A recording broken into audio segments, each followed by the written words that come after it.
All right, so I owe y'all a dating story. So yes, I went on a few hundred dates with a few hundred men, mainly after my divorce. I was in a toxic marriage for several years, and I didn't realize how toxic it was until I got back out there and started dating and realized that, okay, V, you got some issues.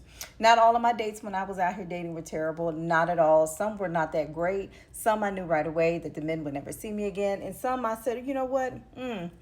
I'm digging this dude. And so this dating story is one of those stories where this one actually did convert to a relationship. So when he met me, I had just came off a solo trip, and him too. He just came off of a solo trip, and so we connected in that way. And he liked the fact that he said that I was adventurous, and I was open minded. Right, I had by then put in a lot of work on myself. I had started working with a coach. I had been working with her for at least a year, and I really started heavily investing into myself. Right before I met him, though, and I met him online, right before I met him, I had put in my journal that I wanted to go to Africa, Tanzania in particular, or Tanzania. I wanted to go, and he had just came back from Africa, so he was super excited that, oh, so do you want to go to Africa? I would love to go with you. And I'm like, I don't even know you. Like, I legit don't even know you. You think I'm going to go across the country, the world, across the Atlantic Ocean to go with you, and I don't even know who you are. So after a few conversations, we decided we were going to go ahead and meet in person, right? Of course. You have these conversations, you're going to meet in person. So he said, how about you fly down here, which was literally just the next state over, but he was there on business. He was like, how about you fly down here and I'll fly you home? And I'm like, you'll fly me home and what? I'm thinking he's going to give me a plane ticket, right? To fly me back home. You know, I buy the ticket to get there and he will buy me a ticket to get back home. That's what I thought. He said, no, I'm going to fly you home. I said, excuse me? I said, do you have a helicopter? And he laughed and he said, no, silly. I have my own plane.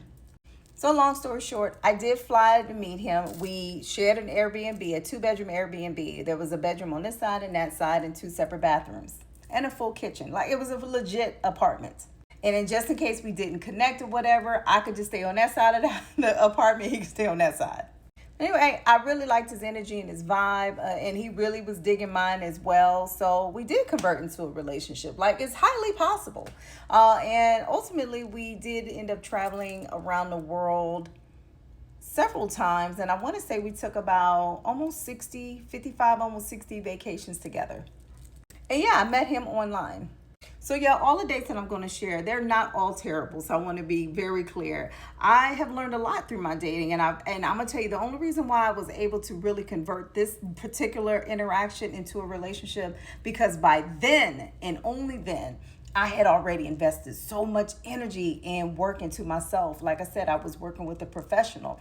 If I would have showed up as the old V, the V that had just came out of a toxic marriage, I would not have been able to experience all that I was able to experience. And it has been a true blessing. When you work on yourself, if anything else, I'm going to tell you now, if you work on yourself and yourself only, you will be surprised at what you can pull in and what you can attract. But if you keep showing up being the same old person without working on yourself, you will continue to attract the same old chaos.